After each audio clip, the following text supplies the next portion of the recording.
Mas vamos lá para o nosso primeiro bate-papo sobre uma doença séria, que é o Alzheimer, a forma mais comum de demência neurodegenerativa, que acomete, na grande parte das vezes, pessoas com mais de 65 anos, tá? Mais a metade dos casos de demência estão dentro dessa população.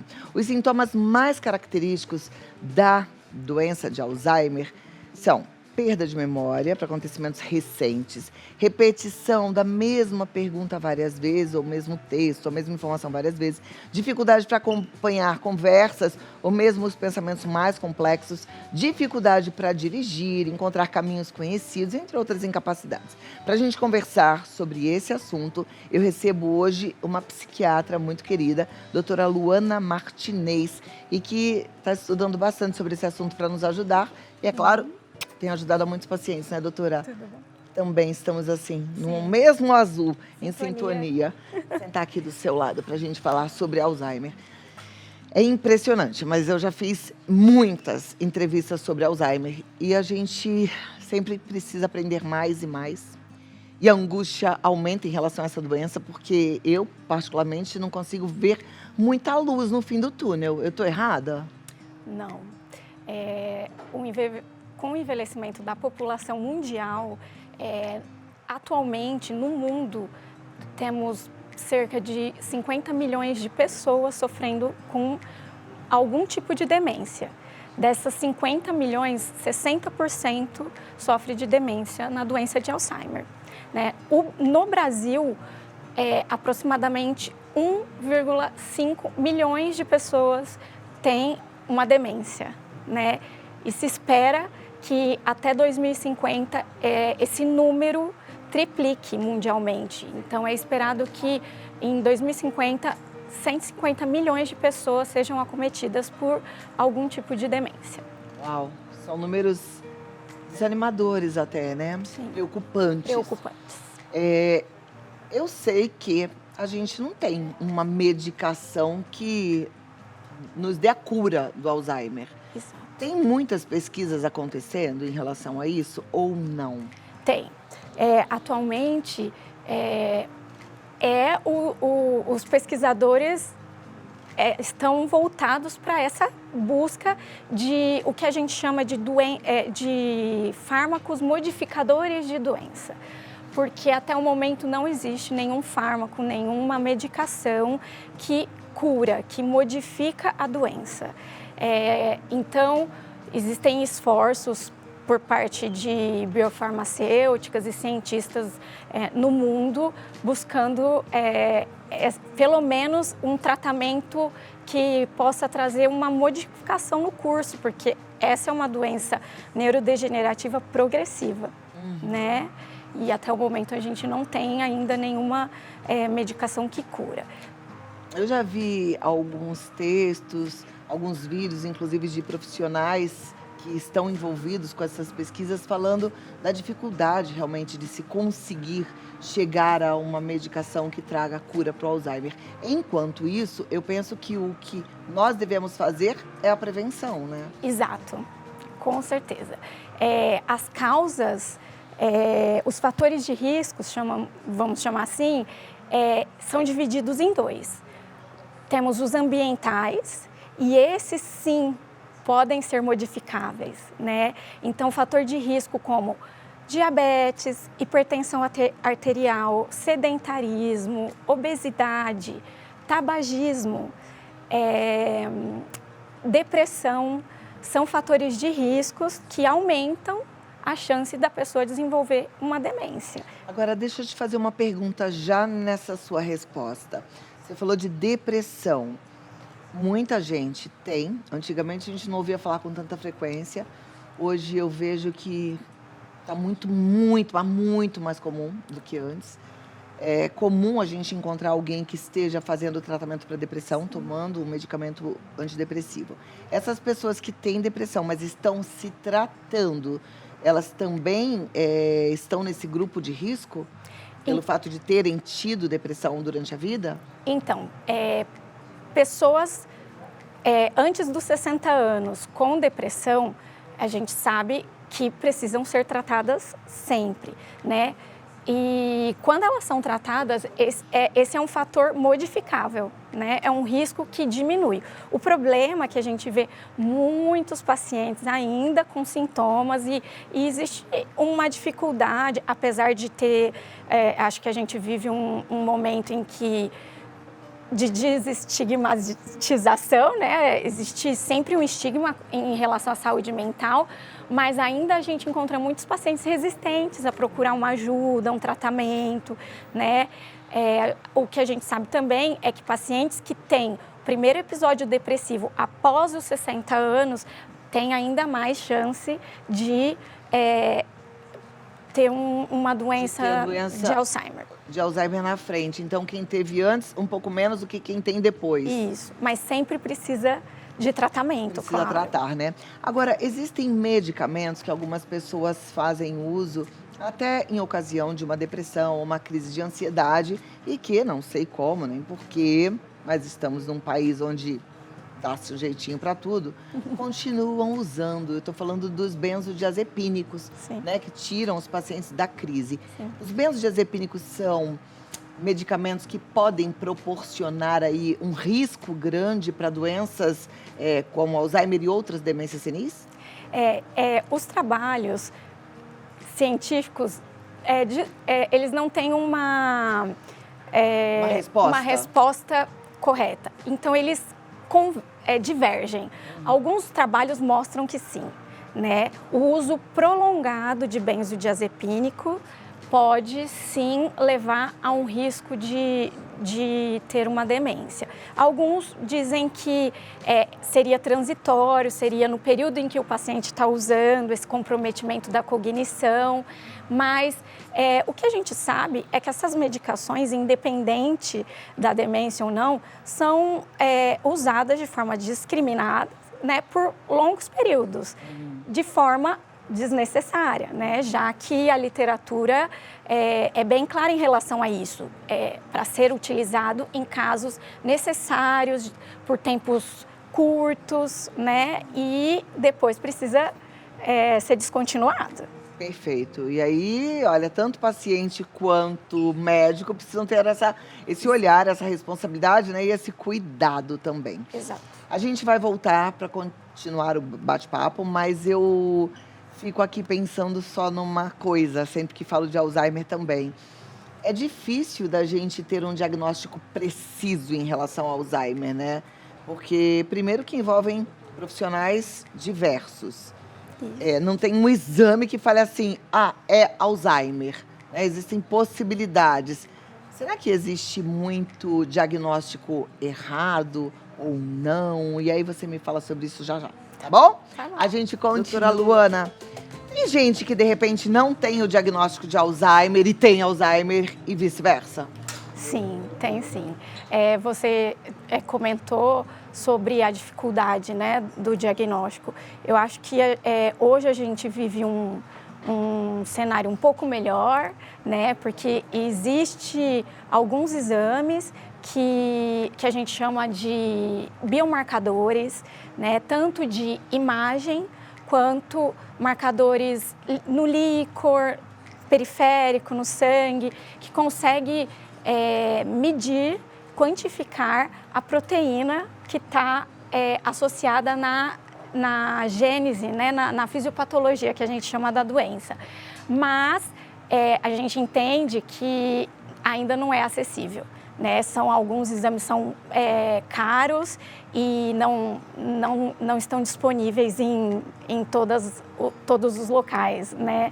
Então, a gente tem muito paciente que não tem o diagnóstico e alguns que têm o diagnóstico de demência na doença de Alzheimer e pode ser a causa, pode ser outra causa neurodegenerativa. Né? E aí os tratamentos são diferentes? São diferentes. Né? É importante vocês, de fato, saber qual é a causa específica, porque do ponto de vista farmacológico tem uma diferença. né? E a gente sabe que mesmo os tratamentos que a gente tem hoje em dia, que são tratamentos mais sintomáticos, né? Que desaceleram a progressão da doença, eles têm um efeito, né? Nos sintomas, tanto cognitivos quanto comportamentais. E aí, se esse paciente não é diagnosticado, ele perde a oportunidade de ser tratado, né? Perfeito. Vou pedir para a produção colocar na tela perguntas. Então, você que já mandou sua pergunta, segura aí, que a gente já vai ter a resposta. Se você ainda não mandou, corre lá no Vida Melhor Oficial. A gente ouve muito falar sobre o uso do canabidiol para tratamento de Alzheimer. Existe alguma comprovação? Até o momento não, né? Não tem uma aprovação para o tratamento de demência na doença de Alzheimer e não foi aprovado. Mas a gente tem bastante estudo acontecendo no mundo inteiro e isso pode mudar, né? A qualquer momento, mas no momento ainda não foi aprovado. Qual é a principal prevenção à doença?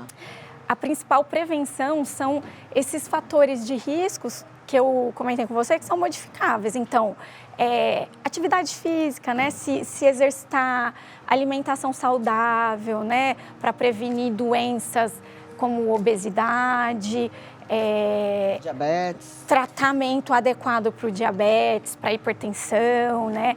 Tratamento para depressão. Um outro fator de risco que já foi bem caracterizado é o isolamento social, né, nas pessoas idosas. Então, se manter socialmente ativos em atividades que estimulam cognição, que isso tudo é prevenção. O isolamento social, por exemplo, que a gente viveu na pandemia foi terrível, né? Exato.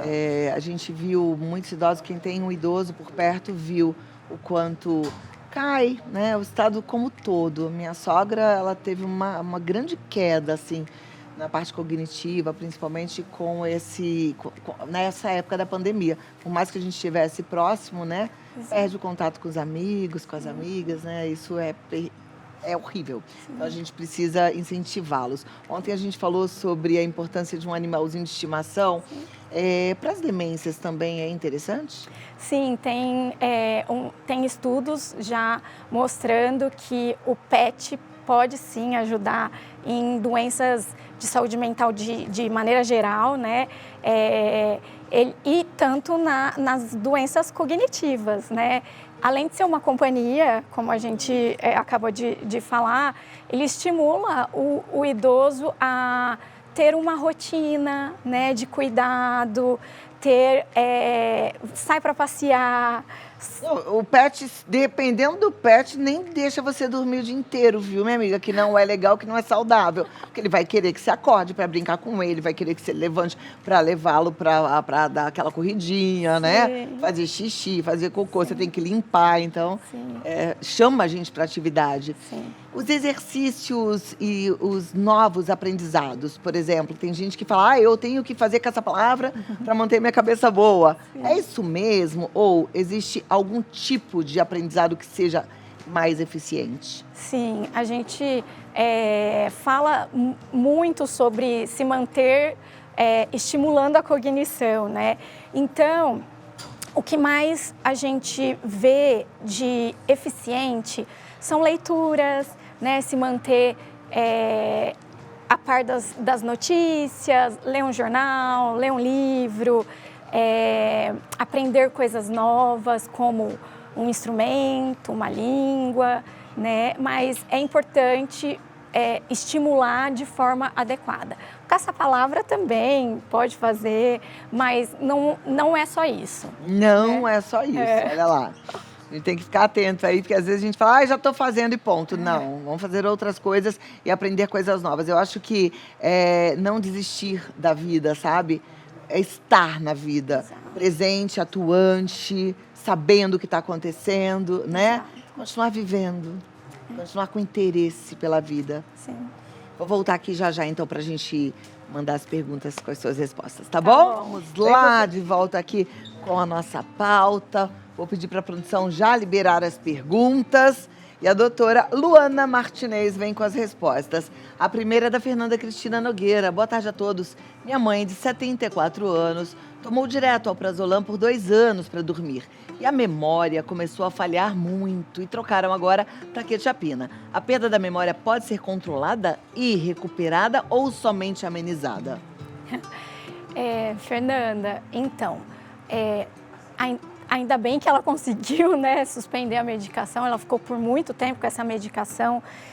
Aí vai depender se de fato essa perda de memória estava apenas associada à medicação, né? Então, se sim, pode ter uma melhora, com certeza. Agora, a gente precisa avaliar se não existe mais alguma coisa, né? Então, toda queixa de dificuldade de memória precisa ter uma avaliação médica, né? É importante fazer essa avaliação. Essa avaliação, como eu disse ainda há pouco, ela é multiprofissional, né? Tem que ter uma neuropsicóloga também envolvida? Então, a porta de entrada para o paciente é o médico, né? Nas doenças cognitivas, pode ser o psiquiatra, o geriatra, o neurologista, mas todo clínico, né, tem que saber avaliar pelo menos a parte básica de uma queixa de perda de memória.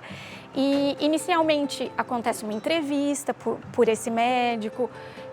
Ele mesmo, às vezes, aplica alguns testes de rastreio para saber e quantificar quanto de perda cognitiva ou se de fato existe essa perda.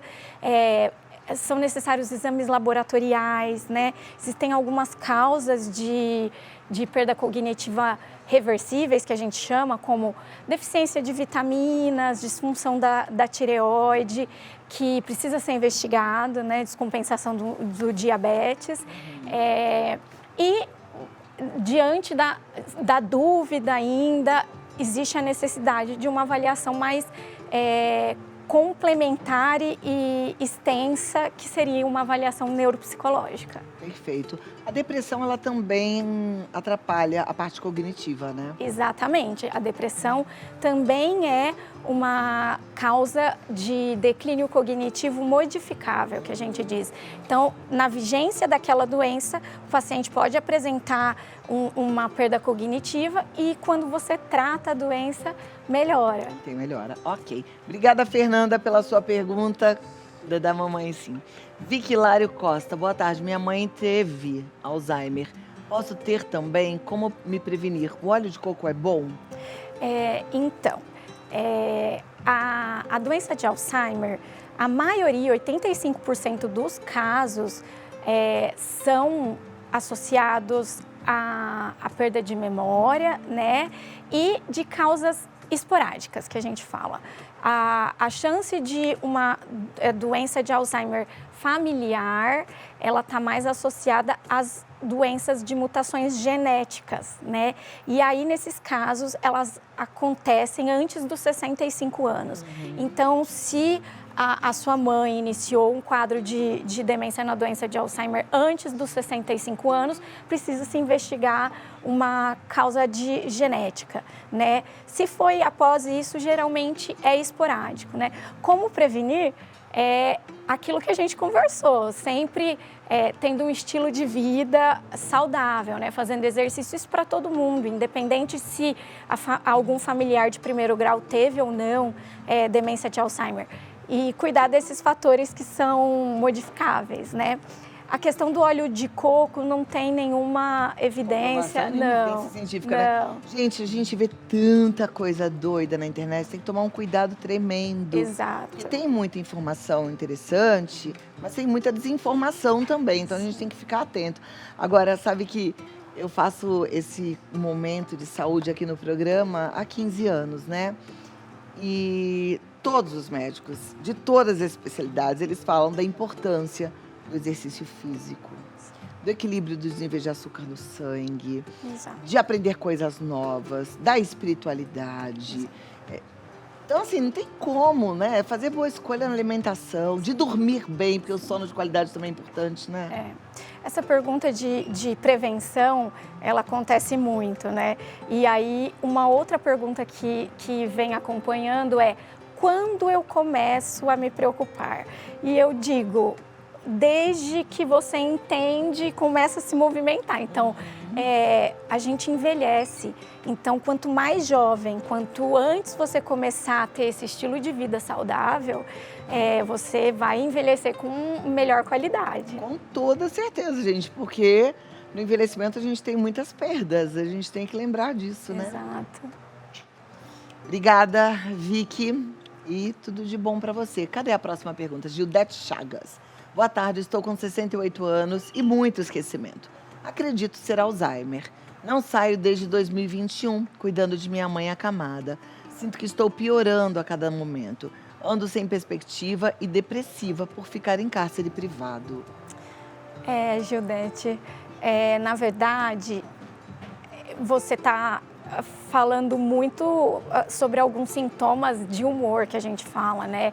Então, cansaço, existe uma condição que a gente fala sobre o estresse do cuidador. Então, a pessoa que cuida de um idoso, né? Ela cuida da mãe acamada, de pessoas com maior dependência, também podem adoecer por esse cuidado, né? Eu sempre digo para os familiares dos meus pacientes, quem cuida precisa ser cuidado, porque existe um risco grande de adoecimento. Então, na verdade, eu acho que antes de pensar em Alzheimer, a gente tem que pensar no cuidado da sua saúde mental, né? Precisa. E a Gildete é interessante que é uma telespectadora que volta e meia participa e ela sempre retrata essa questão. E assim, Gildete, nada muda se você não mudar, dando uma brecha para esse cuidado. Eu sei que pode parecer impossível, pode parecer que ninguém esteja disponível para te ajudar, mas experimente pedir ajuda mesmo, assim, mais pontual, sabe? Falar, olha, eu preciso que você venha aqui tal dia, porque nesse dia eu vou fazer tal coisa. Então, assim, eu acho que você também tem que forçar um pouquinho, né, para receber esse cuidado. Sim. E aceitar esse cuidado. Precisa de ajuda, né? Geralmente esses pacientes, eles passam longos anos, né? E o cuidador único, ele fica muito sobrecarregado. Ela tá né? desde 2021 sem sair, né, Exato. Gildete? Vamos tentar mudar essa história aí. Sim. Próxima pergunta, vamos lá. É a Ana Colassino. Boa tarde, Cláudia e doutora. Cuido da minha mãe de 80 anos com Alzheimer já faz 2 anos. Ela toma quetiapina e memantina, além de amitriptilina. Ela tem noites de muitas alucinações, vê pessoas no quarto, anda pela casa e fala muito. Ela dormia bem. De uns dias para cá, estamos tendo noites difíceis. Então, Ana, a verdade é que a gente sabe que 80% dos pacientes com demência de Alzheimer pode apresentar algum sintoma que a gente chama sintomas neuropsiquiátricos, alterações de comportamento, né?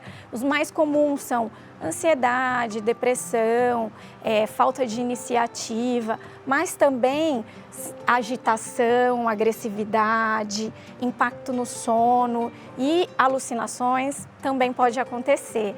Nesse caso, é necessário uma avaliação médica, né? Porque algumas condições infecciosas e de distúrbios no sangue, nos sais do sangue, né, que a gente chama de eletrólitos, também podem causar essa agitação e essa confusão. Então, precisa ser excluída essa condição, né? Se de fato é do Alzheimer ou se é alguma condição nova, alguma infecção que está acometendo a sua mãe. E essas infecções, elas não são raras, né, doutora? Não. Porque a imunidade fica mais abalada, a pele fica mais fininha, às vezes faz um machucado que não cicatriza, às vezes uma infecção urinária. Sim, é muito comum, né? Quando você pensa no paciente com demência, ele tem uma perda de funcionalidade, né? Ele perde autonomias. Com a progressão da doença, existe uma dificuldade do autocuidado, né? Então, na higienização, com esse risco maior de infecções do trato urinário, como a gente tem passado aí uma epidemia aí de vírus respiratórios, de dengue. Então, isso tudo precisa ser levado em consideração, porque nem sempre o paciente com demência consegue comunicar o que ele está sentindo, né? Então, existe essa dificuldade de perceber. Às vezes, o que a gente vai perceber é uma mudança do comportamento, né? Ele não consegue dizer se tem dor, se está com alguma queixa. Então, a avaliação médica é sempre importante. Perfeito. Força aí, Ana. Obrigada pela sua participação. Próxima pergunta, Silvana Vieira. Boa tarde. Gostaria de saber se a pessoa que esquece as coisas mais facilmente tem maior chance de ter Alzheimer. Assim, não necessariamente, né? Tem algumas condições que podem sim gerar esquecimentos ao longo da vida, né? Então, alguns transtornos como ansiedade, né? Então, a pessoa que é mais ansiosa, ela tem uma tendência a não conseguir focar naquilo que ela está fazendo, então a chance dela esquecer é maior. A gente falou da depressão mesmo, a gente tem outras condições do desenvolvimento, como o transtorno de déficit de atenção e hiperatividade. Essas pessoas têm uma maior dificuldade de lembrar das coisas, né? Nem todo esquecimento é por memória, né? Às vezes tem alguns esquecimentos que é por desatenção. Então, a gente precisa entender como acontece esse esquecimento, né? E acho que hoje em dia a gente vive uma vida sempre com muitos estímulos, né? Então, eu trabalho, eu cuido da casa, eu estou pensando... E aí, a chance de que você vai esquecer de alguma coisa é grande, não necessariamente é uma doença. Com certeza, a gente está bombardeado de informação, fazendo tudo ao mesmo tempo, né? Exato. Me lembrei agora da pergunta, acho que da Ana, que ela falou de 3 medicações. E ela falou, a primeira eu não lembro, ela falou da mipleptilina, da memantina e falou da quetiapina. Da quetiapina, né? Quetiapina é um antidepressivo. A memantina é o medicamento para Alzheimer, para controle do Alzheimer? Isso. Tem eficácia? Sim, a memantina é uma das medicações que a gente usa como sintomáticos, né, e para desacelerar a progressão da doença, só que a gente inicia ela apenas em estágios moderados da doença, né, inicialmente em quadros leves, e a gente não usa memantina, e os estudos mostram que tem uma eficácia, uma eficiência, por mais que modesta, mas em melhora de cognição, de comportamento. Então, sim, a gente usa ela. Em casos leves ou moderados? Moderados a grave. grave. Casos leves, a gente tem uma medicação que atua no aumento de um neurotransmissor que chama acetilcolina, né? E porque a doença acomete neurônios que produzem esse neurotransmissor, e aí essas medicações aumentam esse neurotransmissor. Ela é utilizada desde o início, né, desde os casos leves e até casos mais graves. A dona... A gente tem algumas delas, são 3, que são a donepezila, isso. galantamina e rivastigmina. São essas três medicações que atuam no aumento da acetilcolina. Seriam os casos leves, para começo. Leve, moderado e grave. Bom, gente, tanta coisa para a gente conversar ainda sobre Alzheimer, né? Mas eu acho que o recado mais importante é: cuide de quem você ama, com paciência. Sim. Quem cuida de um paciente com Alzheimer deve bater de frente em relação à memória ou não? Entra na história, como é que é? Então, não, né? Porque para o paciente, para começar, 50% dos pacientes com demência não percebem que tem o déficit. Então, metade dos pacientes tem uma condição que a gente chama de falta de insight, né? Então, ele não percebe mesmo, para ele não é real as perdas. E não adianta, porque ele esquece e aí você diz, mas eu já falei, né? Então, às vezes pergunta a mesma coisa várias vezes ou conta a mesma história várias vezes, né? E a cada momento que você fala que já falou, ele percebe.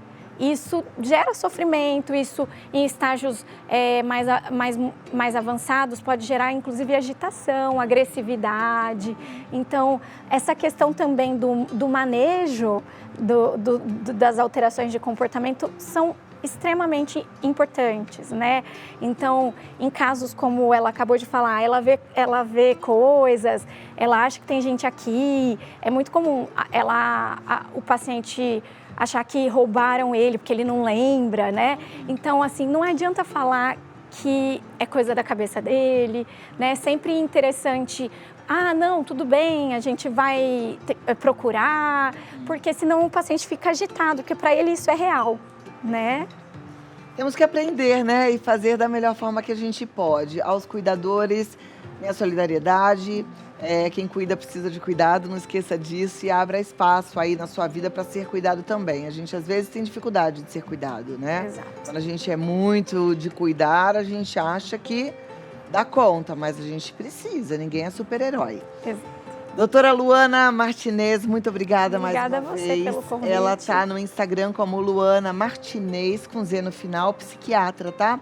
Luana Martinez, psiquiatra. Entra lá que você vai ter todos os canais para chegar até ela, que é essa médica doce aqui. Muito obrigada. Obrigada. Amei recebê-la e até a próxima.